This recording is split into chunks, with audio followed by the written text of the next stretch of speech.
আসসালামু আলাইকুম। প্রিয় দর্শক, আমার একটা জিনিস মনে হচ্ছে যে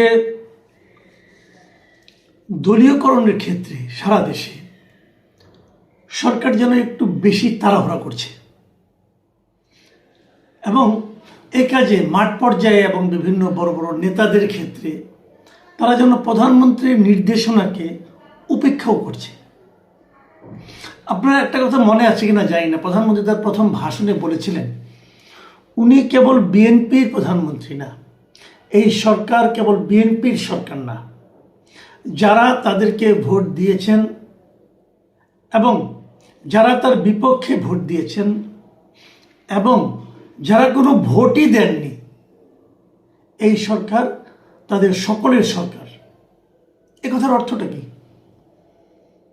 এ কথার অর্থ হলো তারা যা কিছু করবেন তার মধ্যে এই সকলের স্বার্থ আপনি দেখতে পাবেন। তারা যদি কোনো একটা সিদ্ধান্ত নেন, সেই সিদ্ধান্তের মাধ্যমে এই সকলের সেই উপকৃত হওয়ার একটা সম্ভাবনা থাকবে। এটি হলো মূল অর্থ।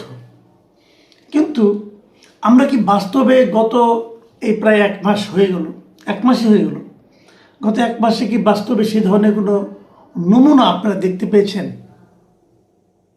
আমি প্রধানমন্ত্রীর আচরণে দেখতে পেয়েছি, কিন্তু আর কোনো মন্ত্রীর আচরণে কিন্তু আমি দেখতে পাচ্ছি না। সবাই যেন একটু তাড়াহুড়া করছেন। একদম প্রত্যন্ত অঞ্চলে, যেমন কয়েকদিন আগে, এই 2 দিন আগে তো লালমনিরহাটের এক বিএনপির নেতার ফোনালাপ শুনলাম একজন চেয়ারম্যানের সঙ্গে, যে 30% তাকে দিতে হবে কার্ড, ভিজিএফ কার্ড সম্ভবত, এটা মন্ত্রীর কোটা। তো এরকম মন্ত্রীরা কিন্তু সব জায়গাতে, আমরা একটা অডিও কল পেয়েছি, আরও কত অডিও কল আমরা পাইনি, কিন্তু 30% কিন্তু 30%-এর জায়গায় রয়ে গেছে। এমপি সাহেবরা কি বুকে হাত দিয়ে বলতে পারবেন যে ওনারা এই ধরনের কাজ করছেন না? ঘোষণা দিন যে আমরা করছি না। পারবেন না। সব জায়গায় চলছে, একই জিনিস চলছে। চাঁদাবাজি কি বন্ধ হয়েছে? ঢাকা শহরে বন্ধ হয়েছে। ঈদের মৌসুম, জিজ্ঞাসা করেন না ফুটপাতে যত লোক বসে, জিজ্ঞাসা করেন চাঁদাবাজি বন্ধ হয়েছে কিনা। একটা সামান্য বাদামওয়ালা, যে লোকটা বাদাম বিক্রি করে, তাকেও চাঁদা দিতে হয়। সেই চাঁদার ভাগ কোথায় যায়? সেই চাঁদার ভাগ কি এখন আওয়ামী লীগ নিতে আসে, নাকি ছাত্রলীগ, নাকি স্বেচ্ছাসেবক লীগ? তারা কি ওই চাঁদার ভাগ পায়? কোথায় যায়? কে না জানে? জিজ্ঞাসা করেন, নাম ধরে বলে দেবে সবাই। কেউ চেষ্টা করছেন এগুলো থামানোর জন্য? আমি কিন্তু বুঝতে পারি না। কাজে অবাধে চাঁদাবাজি চলছে এবং চাঁদাবাজিতে দলীয়করণ চলছে, মানে বিএনপির লোকজনই চাঁদাবাজি করছে।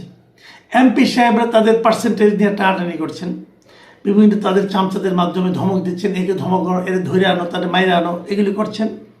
আরেকদিকে মন্ত্রী পর্যায়ে আমরা কি দেখছি? যার যার মন্ত্রণালয়ে দেদারসে চলছে। আমি কয়েকটা উদাহরণ তো আপনারা এর আগে দেখছেন। এলজিআইডি মিনিস্ট্রি, আমাদের মহাসচিব যেখানে বসে আছেন, বিএনপির মহাসচিব, ওনার মন্ত্রণালয় করলোটা কি? সবগুলি সিটি কর্পোরেশনের দলীয় লোককে প্রশাসক হিসেবে নিয়োগ দিল।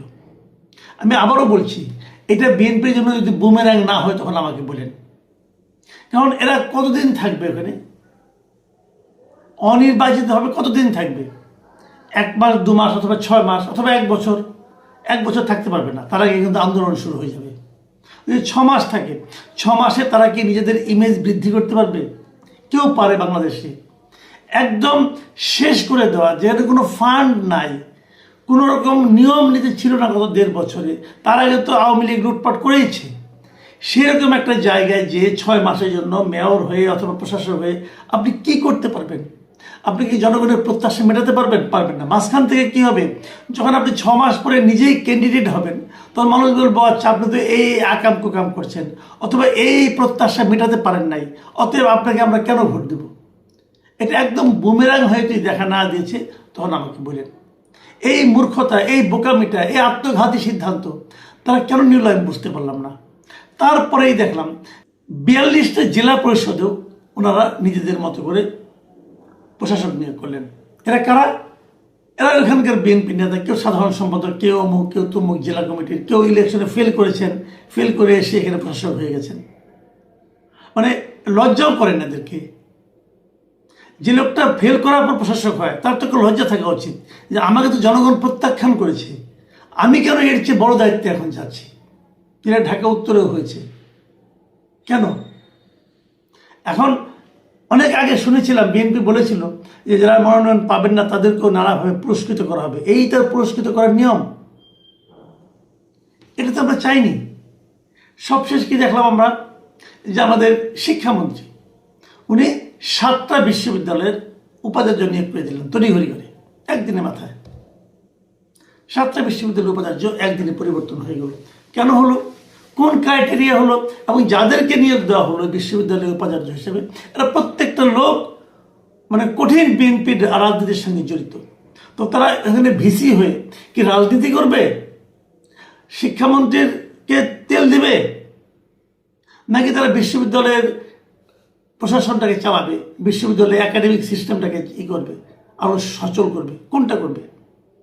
ঠিক একই জিনিস, যে জিনিস আওয়ামী লীগ আমলে দেখেছি, সেই একই জিনিস বিএনপি আরো দ্রুত বেগে, আরো তড়িৎ গতিতে করা শুরু করেছে। ভাই, দুইটা দিন অপেক্ষা করেন। বিশ্ববিদ্যালয়, ঢাকা বিশ্ববিদ্যালয়ে যে উপাচার্য নিয়োগের একটা নিয়ম আছে, আপনারা সেই নিয়মটা ফলো করেন। পানা করে তড়িঘড়ি করে আপনাকে এখনই একদিনেই করে ফেলতে হবে একটা অর্ডার দিয়ে। কেন? এটা আমি মিলন ভাইকে বলবো, আপনি তো শিক্ষামন্ত্রী আগেও ছিলেন, আপনি একজন ছাত্র নেতাও ছিলেন, আমি আপনাকে পেয়েছি। আমি যখন স্টুডেন্ট ছিলাম তখন আপনি আমাদের নেতা ছিলেন। আমি আপনাকে স্বনির্বন্ধ অনুরোধ করি, আপনি বলেন, যদি আপনি যখন স্টুডেন্ট ছিলেন তখন যদি আপনি দেখতেন যে এভাবে এক ভিসি নিয়োগ করা হয়েছে, আপনি পছন্দ করতেন? করতেন না তো, আপনি আন্দোলন করতেন তখন এর বিরুদ্ধে। তাহলে হলোটা কি? যে জিনিসের আমরা সমালোচনা করলাম, আওয়ামী লীগ আমলের সমালোচনা করলাম, অন্তর্বর্তীকালীন সরকারের আমলের সমালোচনা করলাম, সেই একই কাজ তারও চেয়ে দ্রুত বেগে এবং তারও চেয়ে স্থূলভাবে বিএনপি করলো। তাহলে পার্থক্যটা কোথায় পেলাম? ওই যে লোকজন বলে না যে যেই লাউ সেই কদু, এখন তো যেই লাউ সেই কদুই দেখতেছি আমরা। দলীয়করণের ক্ষেত্রে যেই লাউ সেই কদু, এটা বলবো, বরঞ্চ যেই লাউ সেই কদু না, কদুর চেয়ে বড় কিছু থাকলে সেটা। তো এভাবে যদি আপনারা অগ্রসর হতে থাকেন, কি হবে সামনে? দেখেন, আমি আবারও বলি আপনাদের কাছ থেকে, আপনারা একটা নতুন সরকার এসেছেন, একটা চরম দুঃসময়ে আপনারা কিন্তু গণতান্ত্রিকভাবে নির্বাচিত একটা সরকার। এই সরকারের কাছে দেশের মানুষ অনেক কিছু আশা করে। কতটুকু পারবেন কতটুকু পারবেন না সেটা হয়তো পরের কথা, কিন্তু মানুষ এই সময়ে, এই 1 মাসের মাথায় দেখতে চায় যে আপনারা কতটুকু করার চেষ্টা করছেন।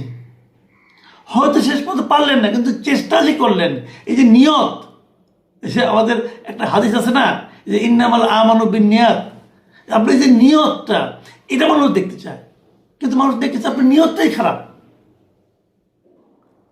এই যে যাদের উপাচার্য নিয়োগ করেছেন তারা কি হবে, ভালো করবে কি মন্দ করবে সেটা তো পরের কথা, কিন্তু নিয়োগ করার সময় আপনার নিয়তটা কি ছিল? যে আমার দলের লোককে ওখানে বসাতে হবে। আপনি যদি নিয়ত তেমন হতো, আমি একটা যোগ্য লোককে যোগ্য জায়গায় নিয়ে বসাবো, সে লোকটা আমার দলের হতে পারে না, আর আপনার দলও কি মানে এরকমই হতে হবে যে একদিনে সবাইকে নিয়োগ করতে হবে? আপনার দলে করেন, আস্তে আস্তে খবর নেন, দেখেন ভালো মন্দ কি হয়। কিন্তু একদিনে সবগুলি পরিবর্তন করে আপনি কি লাভ করলেন বলেন? আগামীতে তাও হবে। এর মধ্যে শুনতে পাচ্ছি স্থানীয় সরকার নাকি আরো এটা বাড়বে, স্থানীয় সরকার এখন নাকি বিভিন্ন পৌরসভায় নাকি মেয়র নিয়োগ করা হবে, উপজেলা পদে নাকি নিয়োগ করা হবে, সব দলের লোকদের নিয়োগ করবে, আর ইলেকশন লাগবে না। কিসের গণতন্ত্র, কিসের কি গণতন্ত্র? একবার দরকার। কখন দরকার? আমার নির্বাচনের সময় দরকার, আমার নির্বাচিত হওয়ার সময় দরকার গণতন্ত্র, আর গণতন্ত্র লাগবে না।